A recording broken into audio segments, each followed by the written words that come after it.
crafty friends, it's Jess from jesscrafts.com, and today I'm here to introduce the Cat Scrappiness Crafters Essentials Winter Die Set. So with this die set, you will be getting the deer, as well as the trees, 2 snowbanks, and a background die cut. So there you can see those die cut in blacks. Nice detail on those, good silhouette images. As with any Cat Scrappiness die, like a Crafters Essentials die set, you're going to get things that you use over and over again. Here are the 2 sizes of the stitched borders, the sort of stitched winter borders. And you can see they fit perfectly across an A2 size card. You can layer them together to create some dimension to your scene. And of course, again, for scale, there are the trees and the deer on an A2 size card. Okay, so the main thing I want to show you today is how to work with this background die. It's beautiful, but it has a die cut and then emboss function. So when you die cut it, it will cut out the rectangle and it will put all the stitching detail in. But then there's some raised embossing detail, and so you have to send it back through the machine to emboss it. I'm going to show you how to do it today on my Gemini Junior machine, but it will work on any machine that emboss. You just need one of the embossing mats for your particular machine. So my Gemini Junior machine is an electronic die cutting machine. It will make some noise, but hopefully nothing too loud for you guys.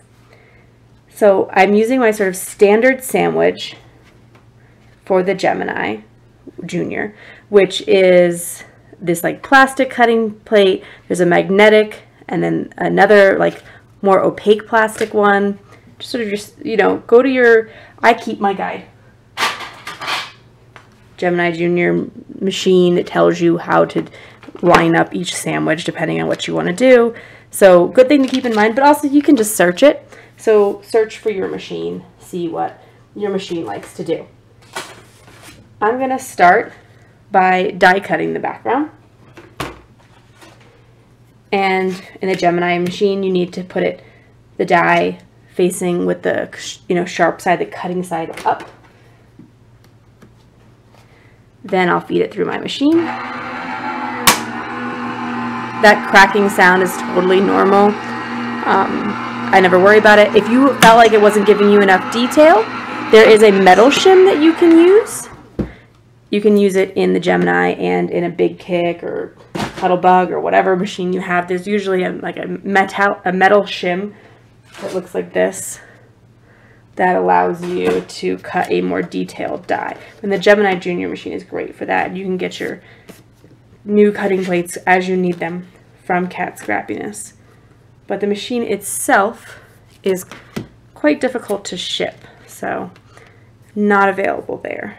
But now I want to tape the die, or tape the die cut, the rectangle, back into the die. And I like to tape it just so it doesn't shift in my machine. I use the same piece of yellow painter's tape over and over till it doesn't work anymore. It doesn't need to be any sort of fancy or expensive tape, but I do find the yellow, which is a delicate painter's tape, tends to not rip my paper. Cutting side up again, the paper, then I need the embossing mat. The embossing mat in the Gemini Junior is a thin black rubbery mat. I have one for my Big Kick that I haven't been as successful with, but again, it's a silicone mat.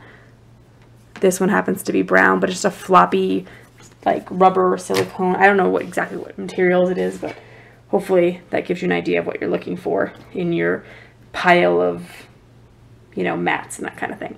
So exactly the same sandwich. I'm just also putting in that embossing mat, and then I'm going to feed it through. And as you can see, it's just as fast as a regular die cutting machine, but you just don't have to crank it, which works for me. It's a luxury, of course, though. You can do this with your standard. I have a Sizzix Big Kick as well that does the same job. Alright, so now I have the embossing detail as well, and I'm going to try to show you that up close.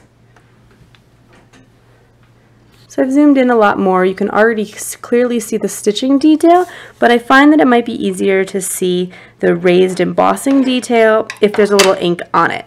Now, if you're not on camera, you can just see it, and so there is no need for you to ink the background if you want to leave it white. But just in terms of you being able to see here in the demonstration video, I am going to ink it.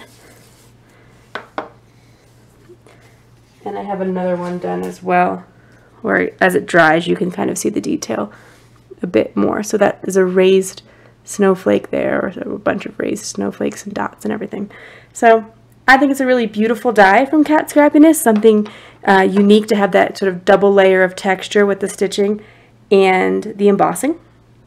It gives you a simple but very pretty and detailed background. So once you fed it through the machine, you kind of already have all this elaborateness without having to take the time to add it yourself. And so I think it will make some elegant, classy holiday cards. So I highly recommend the set. And I will leave you links in the video description below to Cat Scrappiness, where you can pick up the supplies and a coupon code as always. Thank you so much for watching. I hope you enjoy the Winter's Crafters Essentials dies from Cat Scrappiness. Bye!